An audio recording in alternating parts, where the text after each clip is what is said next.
Crazy Hungarian Joe here. Hello, my YouTube friends. I hope everybody's having a nice week so far. Tomorrow's Friday.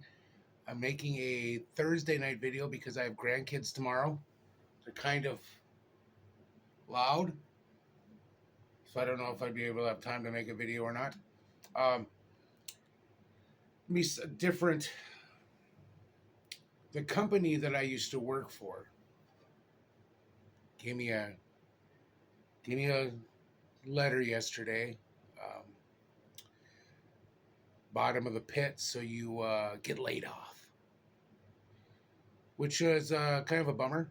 It's going to be kind of rough there for a couple weeks, but I just kind of feel I needed to talk to somebody about it, so here you are. I'll always have Bruce the Shark. You know the story behind that shark, the shark? I'm sure some of you do. Steven Spielberg's lawyer, his name was Bruce Paltrow, Gwyneth Paltrow's dad. And during the filming of it, there wasn't a day or an hour that went by that uh, Zanuck the producer wanted to fire Spielberg. Those guys, they were old school Hollywood, so um,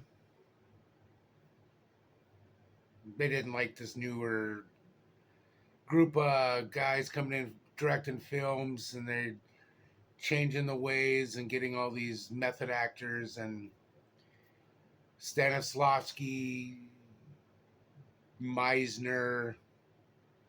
I don't know. So Spielberg's, to get back, they wanted to fire him all the time.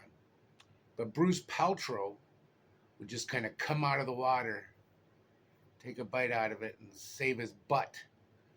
So they named the shark Bruce after Bruce Paltrow. That's my story. Anyway, so I'm going to have a lot of extra time on my hands. So just going to kind of read some books every once in a while, more than usual. I'll probably have maybe make about 3 or 4 videos a week until things start panning out again. And but I just thought I wanted to throw that out there. You know, I feel this community that I was so supportive and helped me out with subscribers. I don't know. You're kind of a family to me, I guess. I can talk to you guys, or I'm talking to the camera, relating it to you guys. Heroes for Hire Comics. Matthew had a claim sale. I grabbed a few books from him I'd like to show you tonight. Kind of a mail call, I guess. Matt's mail call. MMC. So we're going to show my MMC tonight. I needed all these books that I got here for my runs. So here we go. I'm a big X-Files fan, as you guys know, and I do collect. I'm working on the run of the X-Files. The tops. What was it? 95 through 97, 98. The nice thing about these comics was they're actually based on real investigations. This one, issue number 2, got some Moldy and Scully there. X-Files number 2. It's a special number edition. Yep, 57,711 of 90,000. 90,000 copies of this were made. 90,000. Gotta love the 90s. They loved to make as many copies as they could. But in this book, issue number 2, The X-Files, Neola, Kansas, Edward's home. Starts off there. Some of the artwork in this it's all right. You got Stefan Petruka, who is the writer. Charles Adlard, who did the I believe he had a run in DC somewhere. He wasn't really his art really doesn't look like a Marvel type thing, or it does. I don't know. Argue with me. But this book kind of goes into it's a two-parter. Well, it's a cliffhanger.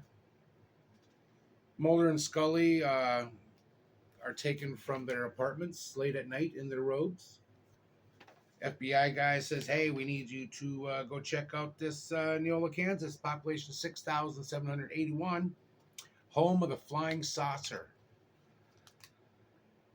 So they go there. Scully does some autopsies on some guys. Scully does. And just kind of goes into the shenanigans that they get into. They find out that it's just basically a bunch of gas that a doctor was throwing out there. You know how the government likes to do tests on people. General Palmer. But yeah, needed that really badly. And I also needed number 3, which is a continuation. This here is 27,861 of 90,000. Thank you, Tops. X-Files was so huge, though, back then, 95. Duchovny and Anderson were so pissed because Fox was making hundreds and hundreds of millions of dollars off of the series with the merchandise, with the t-shirts, the books, the toys, all that. So they kind of were always playing it up for more cash, and they got it. I would too. Any of us would. Your face is everywhere, and you're getting, what, $30,000 an episode? You know, it's still a good chunk of change, but back in 95, but still. Give me what I deserved. This story here kind of goes into Mulder's search for his sister, Samantha. Kind of a continuation of the gas that was given to the people in the Enola, Kansas, was actually used kind of to make you forget. So the flying saucer that hit, supposedly, townspeople would know about it because they were all crazy on whatever gas they were was given them. So Scully and Mulder are having an issue with remembering things. And Mulder gets a little guy comes to visit him saying he knows about his sister. I like the art. It's the same guy. What's his name? Adler, Charles Adler. I like the art here. Great gift. Let's see, this is what I'm talking about. Great Christmas gifts right there. Never got an X-Files coffee mug, though. I should have a poster. The truth is out there. Soon to be a major motion pictures from Warner Brothers. Mars Attacks. I liked that movie. Thought it was pretty good. Star-studded Hollywood blockbuster. A lot of books. I got a couple of these. The Master Visions X-Files. We got Star Wars. Speaking of which, if you have Disney Plus and you haven't watched Skeleton Crew yet with Jude Law, it's really good. I think I've said that about 18 times. But it's a pretty good story. Kind of old school type. Kind of an 80s blockbuster kids TV show type thing. Oh yeah, it's just trading cards. X-Files was all over the place back then. And it was well deserved because I wouldn't say it's new because Chris Carter is the first to admit that he got the idea for the X-Files from Darren McGavin. Kolchak, the Night Stalker, back in the old days, man. That was good stuff. I remember it aired late nights on Friday or Saturday. I remember, it must have been a Friday. It was during the school year. My dad usually let my brother and sister and I hang out late. It was either TBS or something, and we watched Night Stalker. I think it was the one with the sewer, the moss creature down there, and afterwards they had the late night movie. The Was it called Devil Dog, the dog from hell, or Demon Dog? It had Richard Crenna in it. Played a dad. You get a dog possessed by Satan, or it is Satan. So he has to, save and defend his family. His wife goes a little crazy. It's the same actress that was in The Black Hole. Can't remember her name offhand. But I always remember we always used to, always watch that older stuff. Well, it wasn't old at the time. Now it is. But, yeah. Demon Dog, the dog from hell. You can find it on YouTube. All right. A couple other books we got from Matthew here. Work on it. Only the first Red Sonja comic I've ever owned. She-Devil with the Sword. Mary Wilshire, Akin and Garvey. I haven't read these yet. I'm sorry. Yep, Tom DeFalco wrote it. Mary Wilshire was a pencil breakdown. Larry Hama and Jim Shooter was the editor-in-chief. Look at that artwork. Cover, Joe. Issue number 3. 3 of 1983. Right in my time frame. She's got a little sword there ready to fight somebody. Got some writing on the back. Somebody named it, but we got some Cubert. Oh yeah, look at that artwork. Just that old, late Bronze Age beautiness.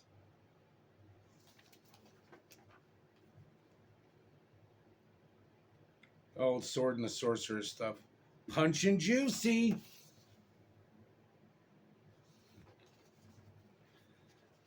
Punch and Juicy. It's a thicker book. I mean, it is $1, but oh yeah, look at that. Yep. Someone's missing an eye. Kool-Aid Man video game. You guys remember a couple videos ago I had the Kool-Aid Man comic? And of course, you need the NBC Saturday morning. We got the jazz lineup. Look at this. Look at this. What an amazing lineup this was. I remember this lineup. So not only did you have the Incredible Hulk, which I own, and I've been watching that first season. I think there's only one season, about 12 episodes. Awesome stuff. You had Spider-Man and his amazing friends. Iceman and Firestar. I think Secatronix Squirt Gun, Aaron's live show tonight, they were talking about Firestar. Yeah. One of my first crushes was a cartoon lady. Well, nowadays, that would be okay. You can marry a cartoon lady. You can marry dead people. You can marry anybody you want. Just, Smurfs, I was never into the Smurfs. Mr. T, never watched Mr. T because I was too busy and waiting for Thundar the Barbarian with Mukla the Mock. Remember that? Yes. He had that light sword. Anyway, Red Sonja, first time. Thank you, Matthew.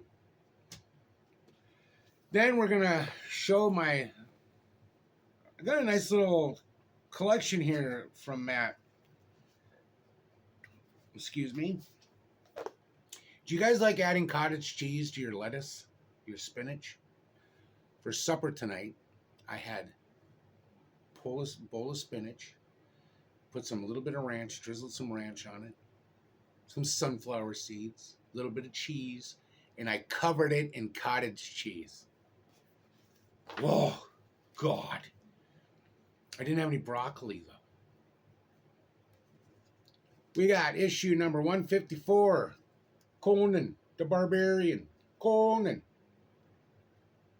Awesome stuff. Looks like he's fighting a dragon.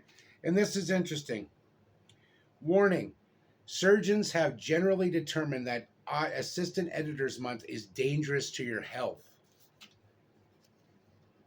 That's funny. Look at that cover.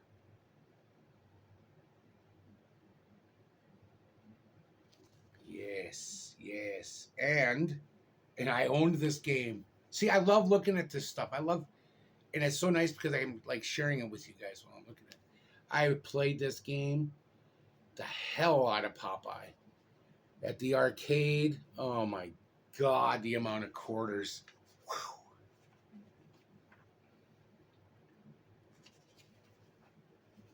So this is scripted by Michael Fleischer, Gary Kwapitz. Oh, look at that. Look at that. Epic shit, man. Look at that. Now I see why you guys were always going nuts over Conan, my comic book friends. Just. War Room. There's no fighting in the War Room. George C. Scott. And then the planes come zooming in. Sorry. It's just. I love that movie. 3, 2, 1, Contact. Look at that. Not this, that.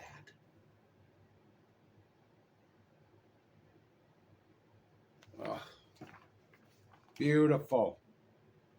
1984. Got late bronze. Oh, it's God. Look. I mean, come on. Come on. I cannot wait to read these. Just kind of not. I don't really have. Maybe this one won't be. Anyway, this is 154. I do have more. I think I've shown those, and I just want to show what I got from Matt. And there's a rumor that I could be getting. I think I've got some from Cheap Comic Collector Rob too. But I don't know when I'll be getting those. So, and then we got issue 155. I believe this would be 84 also. And this was by Joe Pashima, plot and art. Michael Fleischer scripted. Steve Leolo.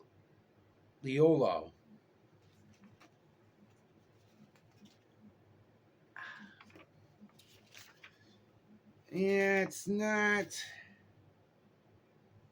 $1 Million Christmas Rebate Spectacular. That's not as.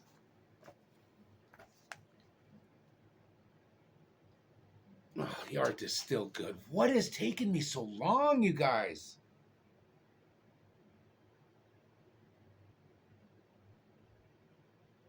Damn it.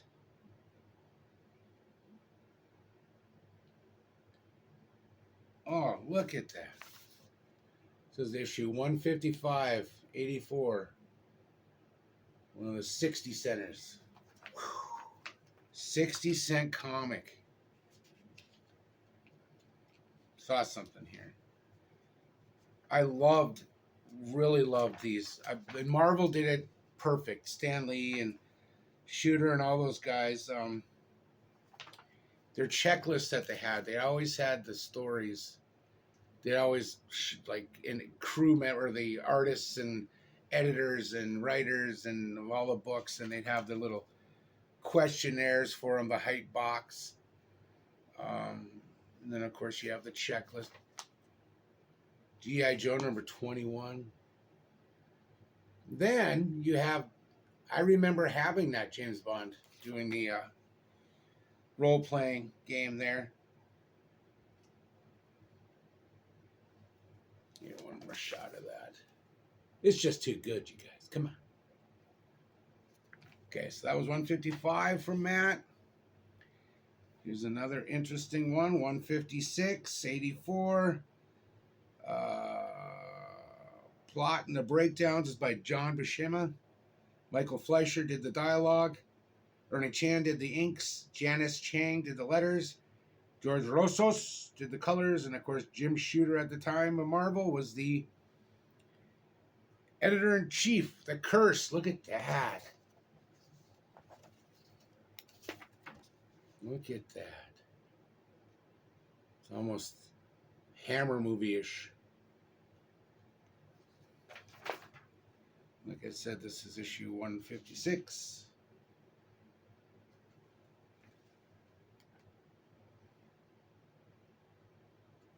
Ew. What's that guy eating? We'll find out. Yeah. 157. Ernie Chan. Basically, it's the same crew.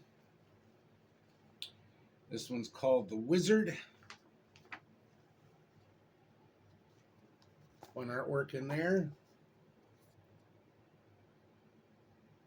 You know that too, and I was so busy getting Batman and Spider-Man comics, and I believe Secret Wars at the time these came out and everything, and I'd see Conan in the, comic rack, and I just never, I saw the movie, Conan the Barbarian, when that came out. One of my favorite movies. Oh, God, you guys remember these? Win bikes and tents and cars and robots.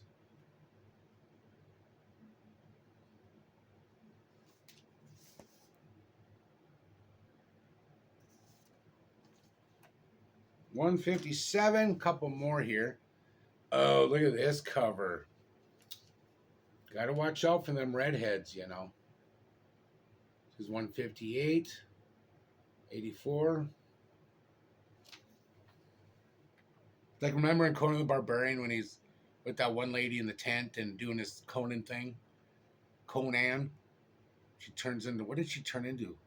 Did she turn into oh my God, she turned into a snake or something, didn't she? She turned into something. It's like he's like, let me eat this sandwich and don't talk to me. Sandwich and ladies dancing. He's a barbarian. What do you want? Ooh, look at that. She's turning. She's turning.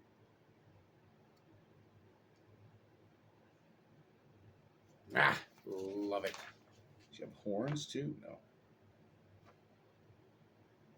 The darksome fiend is loose. Huh. Where'd her boobs go? 159.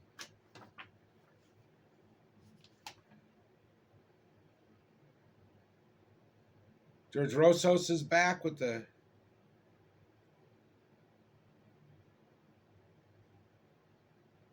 John Buscema. He's the one that did the art. I'm learning, you guys. I'm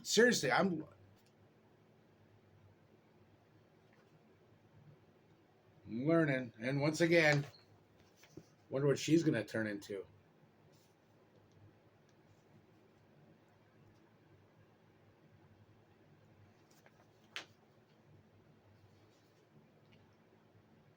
Yeah, I like the artwork in this one.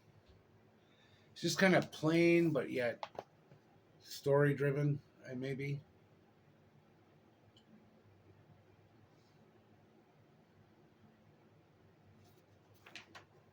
And the last one I got from Matt would be issue 160.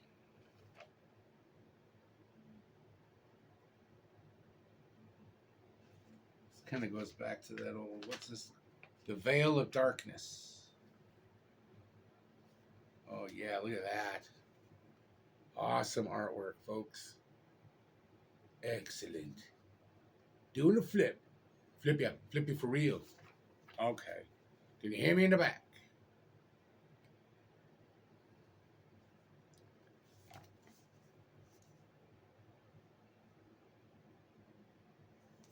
All right. Let's look at that cover again. So I put my Fingers all over it. Still 60 center. So yeah, I got a nice little nice few pages there of from Matt. Excuse me.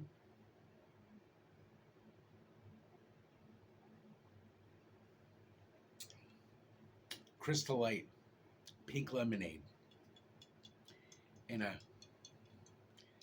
fun little drinking crevasse. Okay. Anyway, that's my video for tonight. Please like, comment, subscribe. I'm at 118 subscribers. That's almost 100 um, subscribers that I've received from all of you. Um, so please like. I'm still trying to work on some kind of a giveaway type thing. It's gonna happen. It's gonna happen, folks. Maybe my next live. I hope you enjoyed the live show. If you guys watched it, um, cheap comic collector, easy comic reader, Mike. That was a lot of fun. A lot of fun. I see now where live streaming can become very addicting when you're doing it, and I had a blast with it. It was so much fun. We had quite a few viewers out there, and had a few comments, but it was just nice hanging out with those guys and showing books. It's like I've been watching it for years, months and months, almost a couple years, watching people showing comics, and it was awesome. It was super totally rad with 3Ds, which makes it pretty rad. But I will be throwing out some more videos coming out. Don't really know what the format is. There'll be comics. Got a few more books to show you guys. I also would like to, on the live stream, I got into some hero clicks, showing Rob and Mike some of my hero clicks. I like to, show those. I've talked about that before. But yeah. Yes, so thank you for watching. I hope you have a good Friday. I hope it's your last work day of the week and you get to enjoy the weekend with cheap comic collectors. Rob's $2 claim sale, 12:45 Eastern time, 11:45 Central. And away on the West Coast where everything's burning down, I believe it would be 9:35, 10:35. I'll shut up. I'm not a time zone guy. Never was. Don't really want to be. Okay. Thank you. Have yourself a great evening. Get some sleep. Read some comics. Be good to each other. Be nice. Like crazy shit going on in the world, guys. Craziness. Thank you. Have a good night.